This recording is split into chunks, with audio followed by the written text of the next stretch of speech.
actually looking in. I was trying to find more details on what we're going to talk about today. I forget what we're even talking about today. We're talking about the Murdaugh murders. Oh. Dun, dun, dun. Yeah.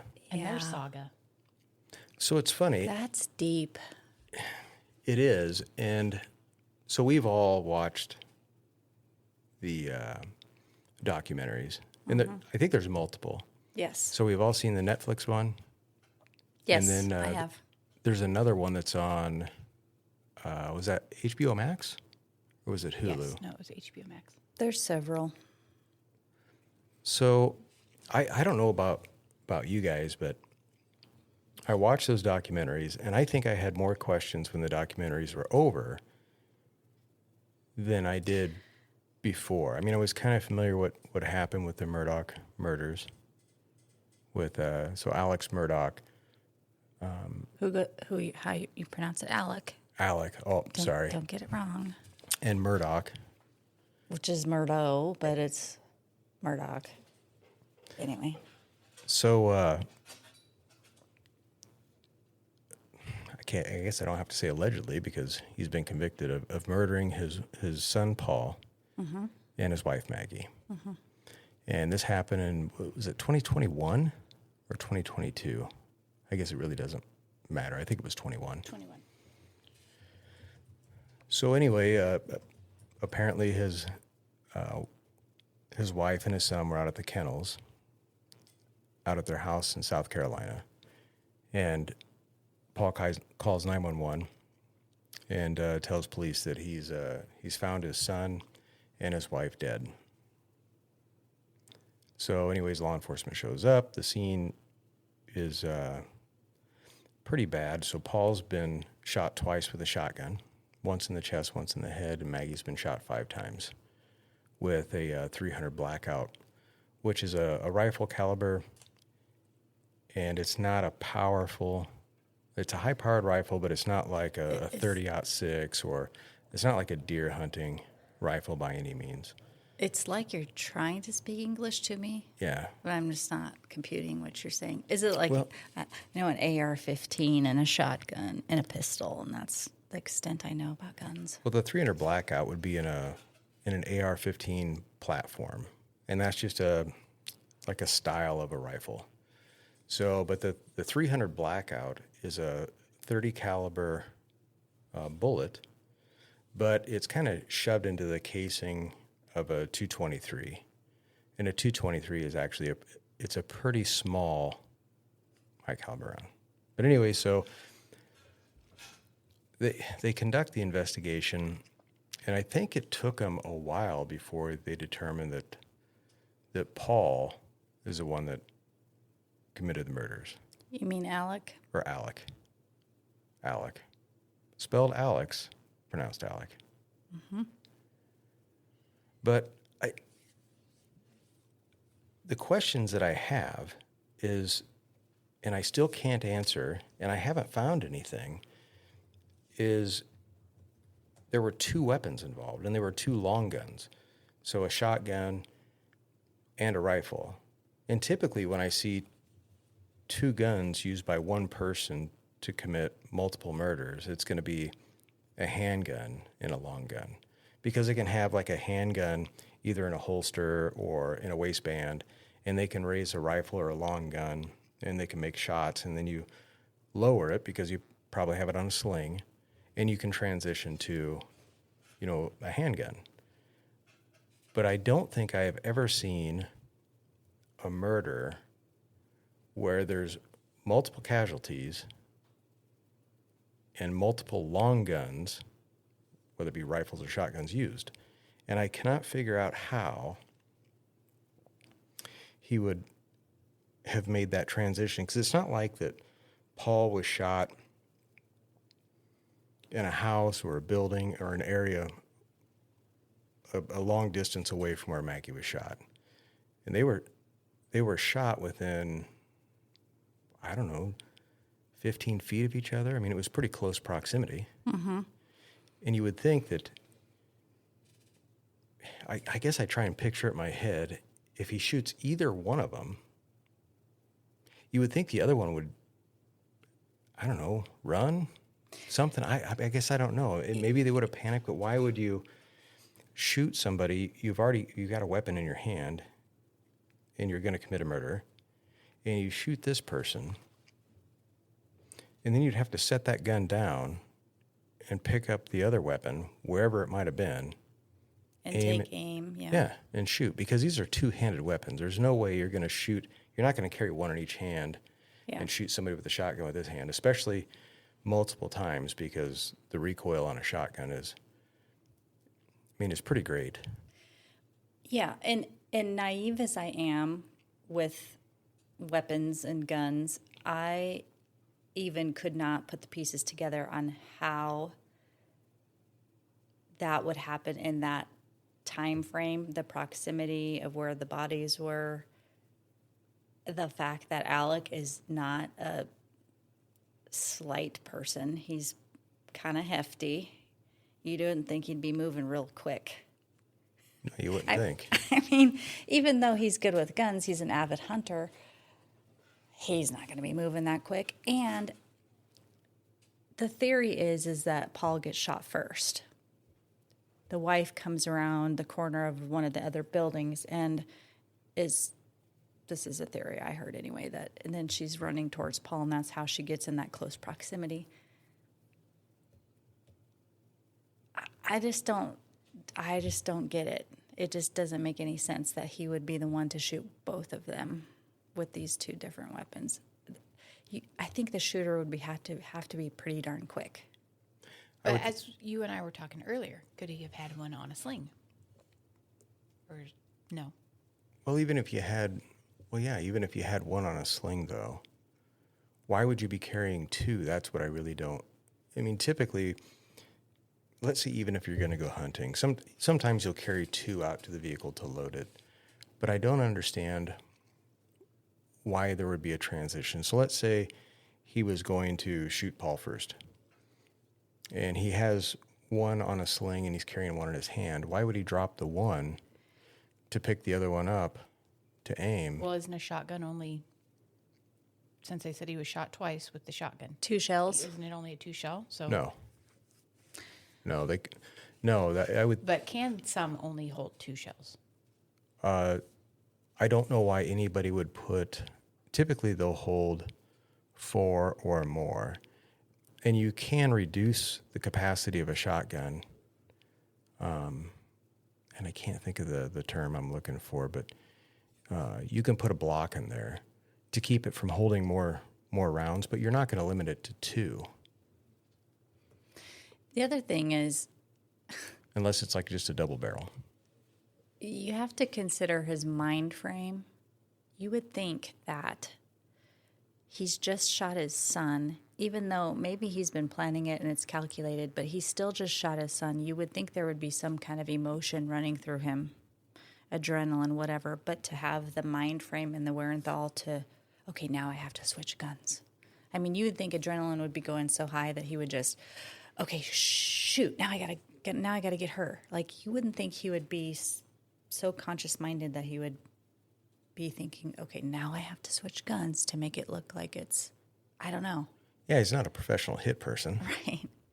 So all this is going so fast, and supposedly she's like running towards Paul or trying to figure out where the gunshot is coming from. Like, she's on the move. And there's probably going to be some sort of I would assume, panic. Well, right. So, I'm guessing this is the first time he shot a person. I can't imagine that even if it's with intent, that it's easy. Yeah. So you're going to be freaking out a little bit, even if you're the guy or the person committing the assault. Mm-hmm. So I don't know. That's probably the biggest thing that I'm having troubles with. And the other is they never find the weapons. Now, it took me a while to find an actual timeline where I could see that, okay, supposedly this happened at this time and this happened at this time. So the timelines that I find, and of course, the first time would be about 8:44, I think. There was a video that Paul had on his phone. It was a Snapchat that he was sending to a friend. He was out at the kennels and he's taking care of, I think, his friend's dog. And I don't know what's wrong with the dog, but he's sending a video of the dog in the kennel to his friends, or to his friend. Got something wrong with his tail, I think, or something like that Yeah. at the time, and so he was just... But in the background of the video, you can hear his mom talking, but then you can hear what sounds like Alec. So then according to the timeline, it's sometime between 8:50 and 9:06 is when they were shot. And then at 10:06 is when Alec discovers the bodies, and then he calls 911 at like 10:07. So it's about an hour, but I don't know if it's supposedly within that hour that he would hide the firearms. I mean, I don't know. To me, the whole thing is just weird. Yeah, because especially when I think he's got an alibi where he went to check on his mother, and the housekeeper was there, or her caregiver was there, and said that Alec came over there. So he was there after the supposed shooting happened. But there's discrepancies on what time he actually showed up there. Sure. And how long he stayed there. But he did show up there, so... I mean, would he have time to hide weapons in that time frame? I don't think so. And the other thing's motive. Right. So I don't know if the motive, the way it sounds to me, is his son was in trouble because years prior he was involved in a boating accident. He and a bunch of his friends were out going to a party, and there's 6 of them, all of them underage. And Paul's driving the boat, and he crashes the boat into a bridge. And one of his friends is thrown from the boat. Actually, multiple of his friends are thrown from the boat, but one of them dies, drowns, apparently suffers some sort of a head injury, probably knocked unconscious, but isn't discovered for days and dies. And so I don't know if the motive was because Alec was also involved in some shady business with his law firm, with embezzling money, that he thought that this was going to lead to him getting caught. I mean, I don't know. It doesn't... Yeah, there's a long history of it because it goes way back with the whole Murdaugh family and the lineage and the fact that they were all solicitors of this Hamilton County. Is it Hamilton County, I think? I believe so. Yeah, or Hampton. Hampton.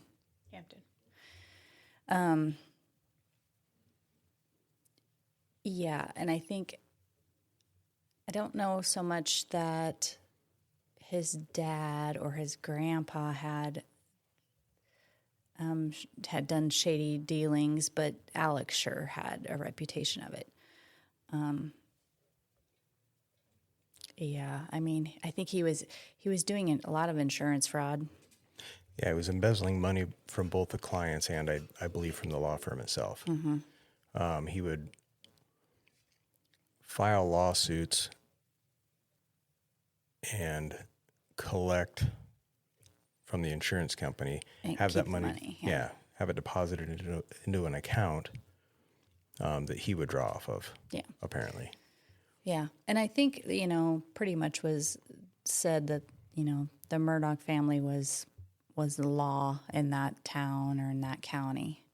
And so they got away with a lot of stuff, so to speak, As far as the boys are concerned, they were that typical get into trouble and or do the trouble but don't get into trouble type of thing. Like, and I don't think that, so on this boating accident that took place years before, where one of Paul's friends gets killed, he hadn't been convicted yet. I think there were still some hearings. But also, there was another death, actually a couple other deaths, where they suspected maybe the family was involved. Right. And one was a Smith kid. Stephen Smith, was that his name? Yes. And I think he attended school with the Murdaugh boys. Is that correct? The older one, Buster. Yeah. And there was rumors that maybe he had a relationship with Buster. Yeah. And it's hard to say because, you want to kind of believe in those salacious rumors right away and you're like, oh, wow, But I don't know that they ever really found any evidence or really corroborated any of that. I think it was just rumors. And, you deal with a family that is rich and powerful and everybody kind of wants to believe the salacious hearsay. If there's the rumors, yeah. So I don't know if that was really a thing or not. I don't. And as far as the documentary goes, I think it was just kind of like, it was filler. It was more things to throw in on, onto the family. Yeah, it was to cause suspicion on the family. Sure. And same could be said for the other death, which was a housekeeper. Yeah. That fell down some stairs at the property, hit her head, and died a few days later. Supposedly from tripping over a dog, but then the other theory or rumor was that Paul had pushed her down the stairs. Mm-hmm. Yeah, I think that came from one of his friends. And I think after frustration of this whole boat accident, had said to somebody that, Paul had admitted to them that he had pushed Gloria. Not necessarily pushed her down the stairs, but pushed her, and then she lost her footing and then fell down the stairs and hit her head. So not necessarily it was on purpose, but maybe an accident. But once again, no evidence that she was pushed. Right. No evidence of anything that would indicate that maybe there was something intentional that happened that caused her death. Which, like you said, when you have a wealthy, powerful family, and there's probably one in every town, where people think, well, they can do anything they want, sure, and they don't get in trouble, and then people then have animosity towards that or bitterness towards that, whether it be their success or the fact that, they can kind of do things and get away with it type of thing, And maybe it's just petty stuff, but... And they can, but I think that then every time you have something that happens, whether it's maybe somewhat suspicious or, let's say in that Smith kid's instance where they really... So he was found dead on the road. They suspected maybe he was hit by a car. However, the way the body was laying on the road, there was other investigators that looked into it, and they thought, how the body was positioned and the injuries, and none of that was consistent with being hit by a car. Yeah, and there was no damage. There was no, pieces of mirror or because they claimed he got hit with a side mirror from a truck. Sure. That was their claim. But there was no broken pieces of anything. You would think that if he got smacked that hard, it would have broken the mirror. I don't know. Maybe not. Would have some road rash. Well, that's the other thing is it didn't show him sliding or nothing. Just this laceration on his forehead. But once again, because people have questions, it's got to be the Murdaughs. Right, and then the rumors also went on, too, to say that, and I think there was several rumors of different theories of who could have done it, but the final one I think that people latched onto was that the Murdaugh boys were involved, and they were riding in a car and hit him with a 2x4 out the window. But, Because supposedly he was a gay kid, and maybe having a relationship with Buster Murdaugh, who is the older of the two Murdaugh boys. Right. I don't know. But in that documentary, they bring all of that information in, along with the fact that that Alec is involved with the embezzling, these other maybe suspicious deaths. And somehow they mix that in with the documentary. I don't know if it's just to fill up space, or they're never really clear on what they're building into. And even when they talk about the murder itself, and I don't know, maybe I fell asleep, but I didn't really pick up any details on the murder other than the fact that they were shot with different firearms. And that's pretty much it. They did mention, I think, maybe some blood splatter on the shirt. And I did look into that a little bit, and there was some blood splatter on his shirt. And don't get me wrong, I don't doubt that he had involvement in their death. But when I just tend to think that maybe there was somebody else involved because of the second firearm. The blood splatter was chicken blood. Are you sure? Mm-hmm. I guess I hadn't heard that. Yeah. And so as you can hear going back to the video, Paul's Snapchat video, they're commenting about a bird, a guinea, a chicken. Well, the dog that was named, I don't remember. They were calling the dog, and the dog supposedly had a chicken or guinea in its mouth. And so...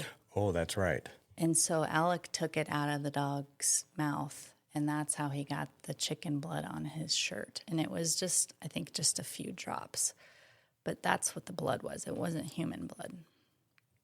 See, and I don't know if I saw that. I was actually just online before you got here looking at some crime scene reports, which I spent a week looking for a crime scene report. Couldn't find anything. That's another thing that I find odd is typically, in any other case that we've talked about, I can go online and I can find some actual police reports, and you can find them pretty easy. So other than watching a documentary, which a lot of what we talk about are things that also have, cases that have documentaries, I like to see actual police reports because, I really don't trust documentaries too much because they spin it how they want it to be. Yeah. And so they want you to view it and you look at it. And I want to see things to kind of corroborate what I'm seeing in the documentary because I know we've also all seen documentaries where they put out a documentary and it looks one way, and then maybe a second documentary comes out with more details, and it's completely opposite. Exactly. So that's why I was looking for in this, and I just found it odd that it wasn't readily available in my. So my brain gets to spinning, and I get to thinking, well, maybe maybe some of the details haven't been released because maybe they're holding on to a thought that maybe there is another person. And so they don't take all of the details and put them public. And I understand that there was a trial. The trial was public, and anybody can probably go watch the trial. But you also haven't brought up his attempted suicide. We'll be right back. Not only are many trying to remove us from our constitutionally limited Judeo-Christian ethos republic, more seem to be forgetting our Judeo-Christian Constitutionalist foundations. Not here at Constitutionalist, we talk about all these things. The past, the present, the future. Biblical community, Judeo-Christian ethos, the whole Bible, biblical community, not worldly communism. And there is a big difference. Join us, Constitutionalists. I was shot on the side of the road. Oh, yeah, we didn't bring that up, which involved him and I think a distant relative. I don't know if it's a cousin or what the guy is, but they call each other like brothers. But it's a drug dealer. I mean, that's where he got his drugs from. So Paul was addicted to, I believe they're painkillers. Alec. Or Alec.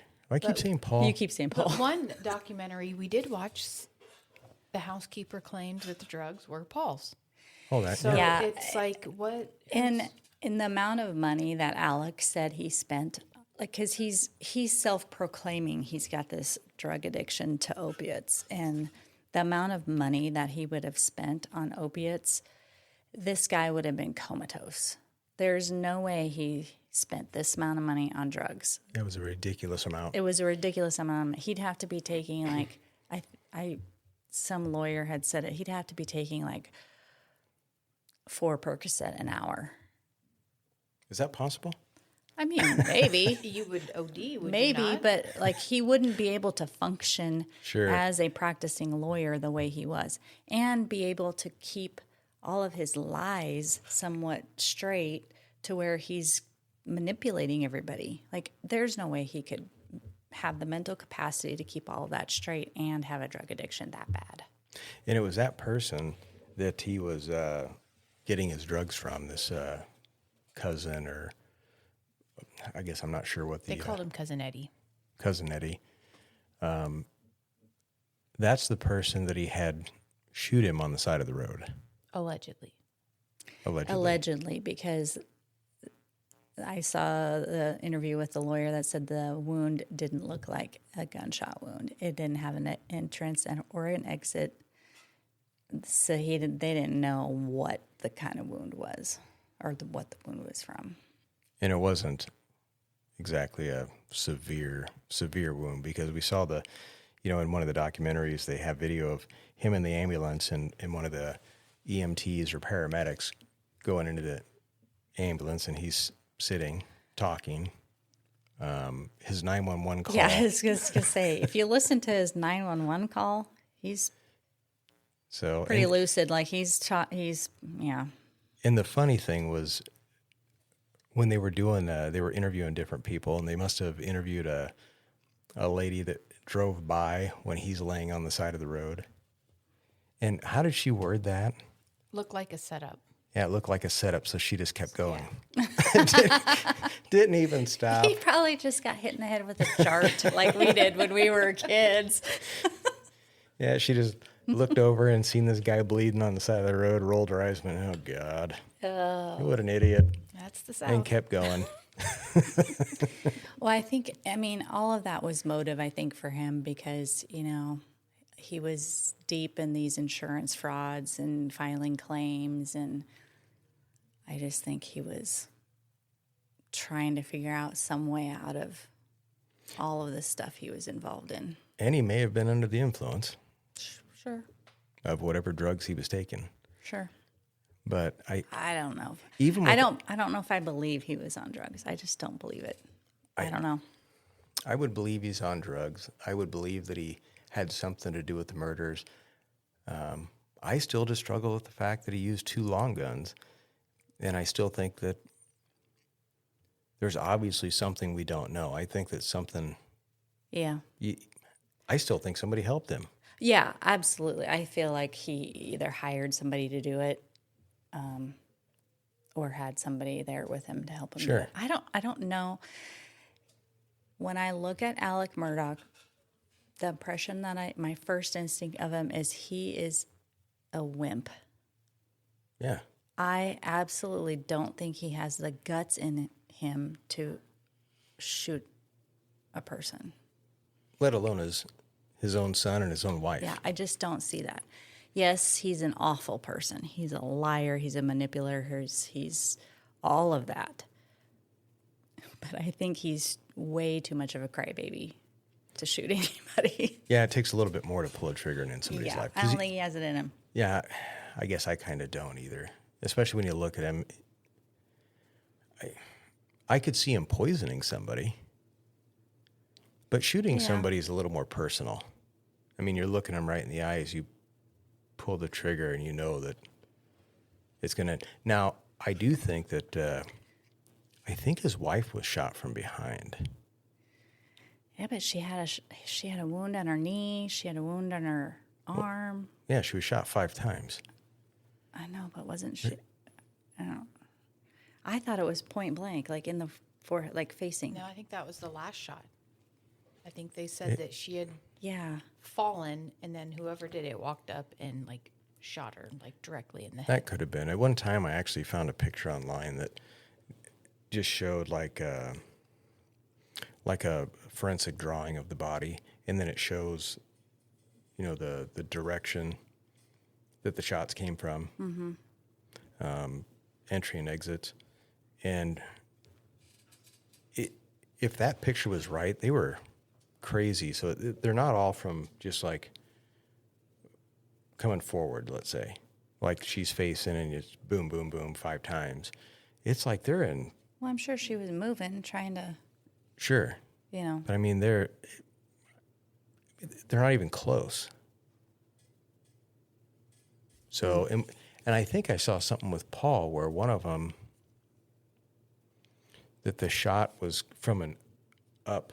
The one to his head.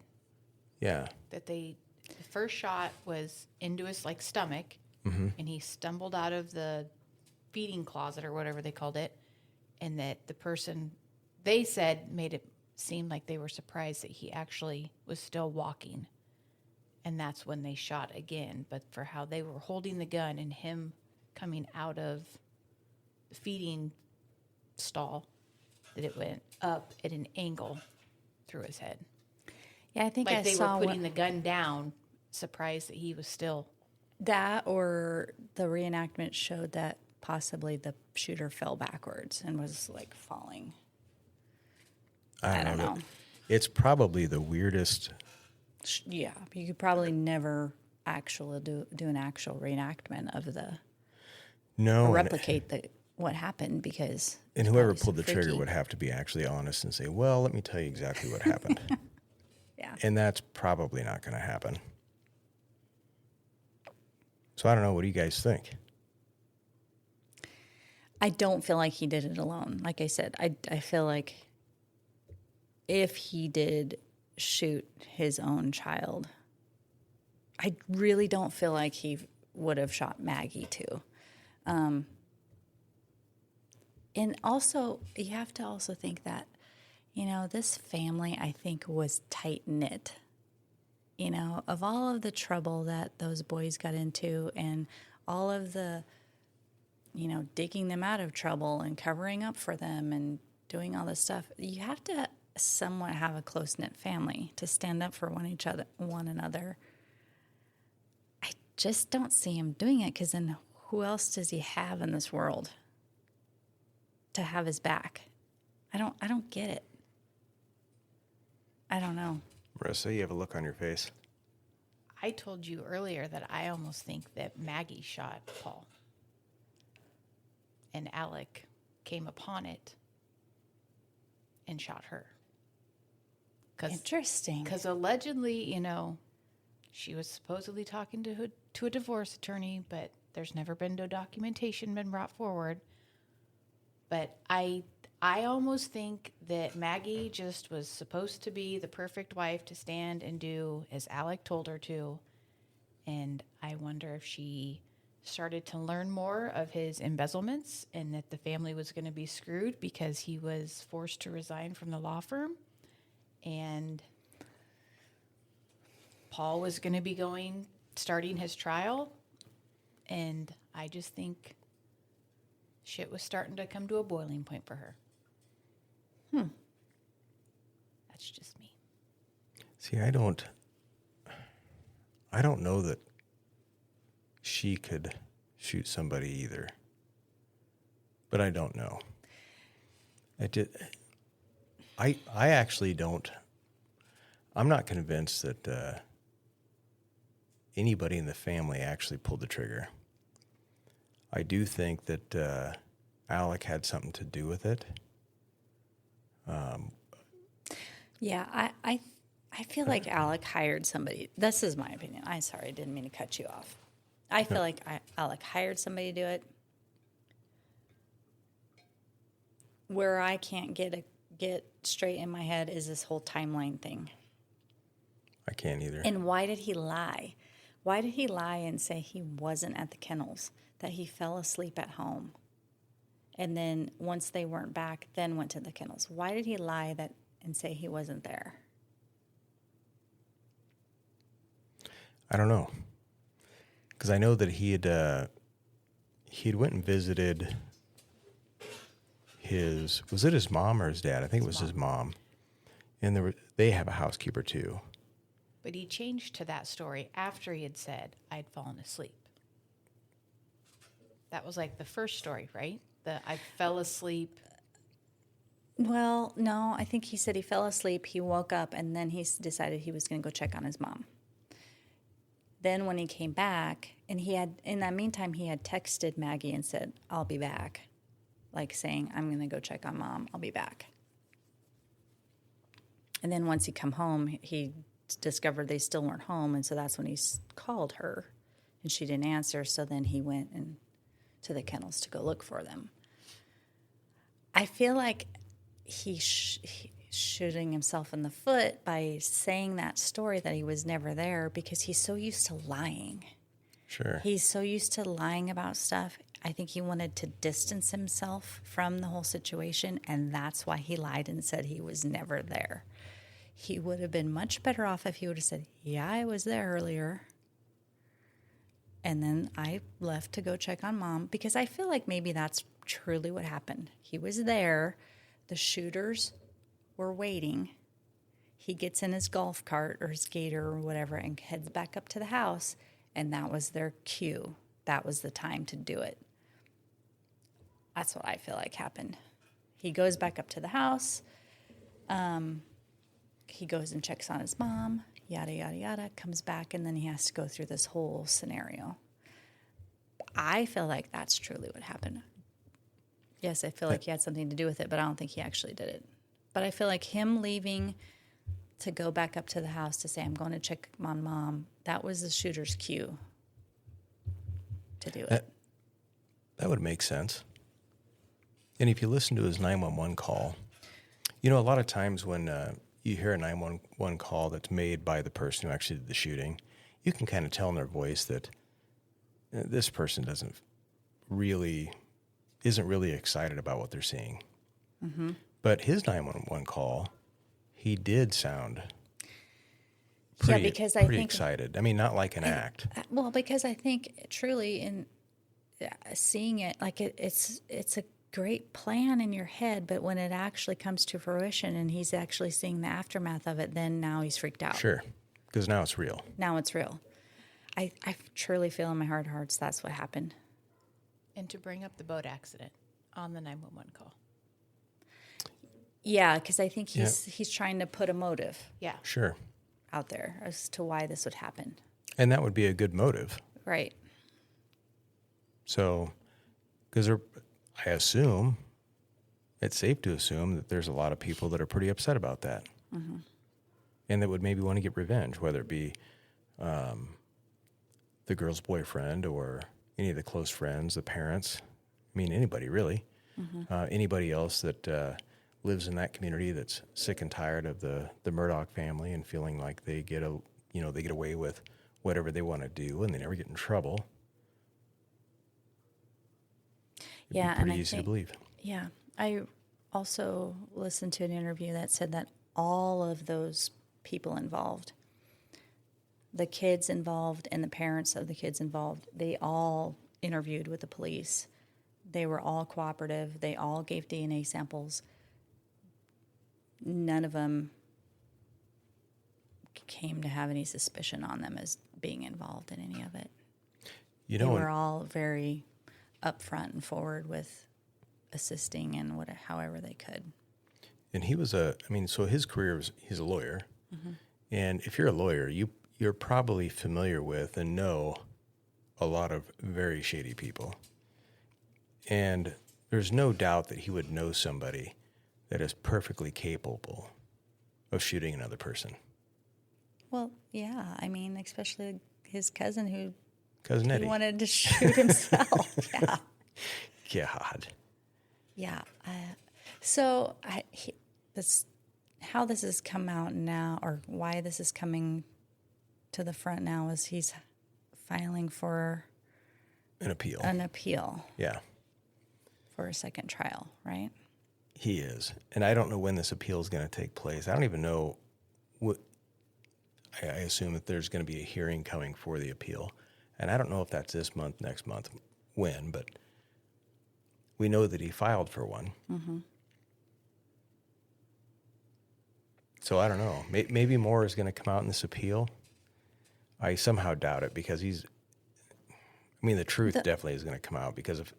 Well, the only thing he can do is say, I hired somebody to do it. I feel like that's the only thing left to say.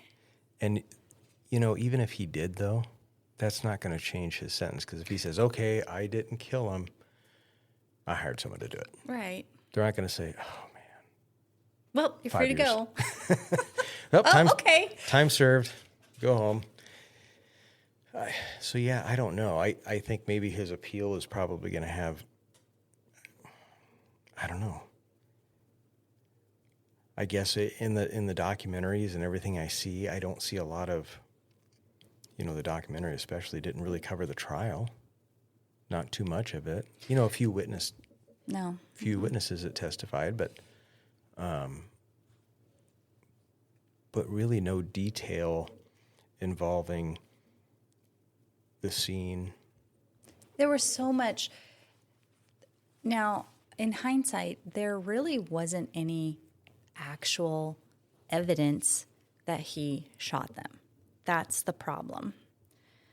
There was so much circumstantial evidence that pointed towards him was the problem. And because he's such a sleazeball and he's done so many shady dealings in the past that he just looked terrible, and then like I said, the fact that he lied that he wasn't there, it just all makes him look so guilty. Yeah, most of that documentary was actually more about Paul's boat accident. Yeah. Than the murder of Paul and Maggie. And how Alec was involved with it is he was just trying to get everybody to say that Paul wasn't driving. Again, manipulating everybody and so he could protect his baby boy. The one that he supposedly shot. Right. That's the thing is that's what I mean. That family was tight. I don't see him actually shooting. Sure. Marissa, you still gotta. I just think that they put on a very good front. It may be. He's a good liar. I think that Alec was kind of I don't want to say black sheep of the family, but he was the problem child of him and his brother. And I think Paul was a little more like him. Mm-hmm. But I think that Buster had more of his dad's shady side. And that could be. Maybe. That's one thing they didn't talk about a lot was Buster. No. So. Although Buster came out with his own interview and said that he believes his dad is innocent. I guess I didn't see that one. I didn't either. Yeah, it was a Fox Nation interview. See, and I think... And he's saying that his dad's innocent, so... Fox Nation, I think, has another documentary, and I haven't seen that one. I think that's the one. A better one? No, that's the one I'm talking about. It's with Buster. Yeah, he said some bad things about his dad, like his dad's a piece of shit. But he's not guilty of shooting. Well, I hope my that brother and mom. And maybe the Fox. I didn't. Did you see all the Fox Nation? That entire documentary. Which one? The one that was on Fox Nation. I don't know what it would be called. I will look it up. So the only one on Fox Nation that I know is the Buster interview. Okay. But I didn't. Because the one on, I think it's on HBO Max. That one's awful. I tried watching that, and it was terrible. They don't interview any witnesses. They don't interview family members. They don't interview any friends. It's like all the people they interviewed were maybe friends of friends or somebody else that lived in town. Well, that one lady was friend to Gloria, was Gloria's best friend. But yeah, the other ones were just like either forensic pathologist. They had journalist. I think that was it. Yeah, but it was an awful documentary. I didn't get anything from that because it seemed like they didn't talk about details or facts at all. It was And all that hearsay, rumor stuff. yeah, Yeah. it was in kind of their personal feeling towards the Murdaugh family. But they had the one officer that was being followed who said that Stephen was murdered after they had changed it to it was a hit and run. I just wish if they did a documentary, especially if it's going to be about the Murdaugh murders, that the documentary would cover the police investigation, the evidence that they found, the theory that law enforcement and prosecution had on how the murders took place, and then maybe even some of the court case and show. Well, that doesn't get views. What gets views is rumors and people talking and saying stories and how awful these people were. And they could probably mix some of that stuff in there, but I mean, this documentary had almost none of that. It was all the boat accident. There was a section that had to do with the Smith kid. There was some on the embezzlement, and then they would give you like bits and pieces of the Murdaugh But I don't think we watched the whole thing. I don't think we got to the end where... Yeah, we did. We got to the end because after that was over is when we watched the other one. Because that's when I asked, "Isn't there more?" I think there's. I mean, because I think there's several. There's even a Lifetime movie. HBO Max. What's that? The one on HBO Max. I don't think we watched. That's one where we didn't because I just thought it sucked. I mean, I don't know how else to describe it. Lifetime movie. Mm-hmm. Oh, there is? The Fall of the House of Murdaugh is the one on Fox Nation. Okay. That's the one that I kind of like to see. I kind of like to see what's going to happen in this appeal as well, if he's granted the appeal. And then maybe on that, I'll maybe try and watch some of the court case itself, kind of like with the Karen Reed trial. You know, I was able to watch a lot of the trial, even if it was a rerun. But this one, I didn't see any of it.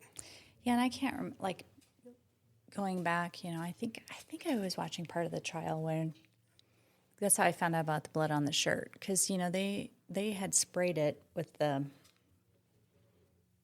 fluorescent whatever you to Luminol? detect blood. Yeah, luminol. And the shirt that they had turned in was completely purple because of that. But the only spot that they had found was that one spot, and it was DNA chicken blood. So whether it's guinea, chicken, whatever, it was foul. There was some of Paul's blood and of Maggie's blood on there. Some of it was transfer blood, though, just from when he was kind of handling the body and messing around at the scene. I was thinking that there was some spatter, though, and maybe I'm wrong. Maybe I need to read that again. But regardless, Yeah. I'm still, the whole 2-gun thing is just... Yeah, it doesn't make sense. No. And I've thought about that. Even when I go to sleep at night, I'm thinking, how the hell does he pull off the 2-gun thing?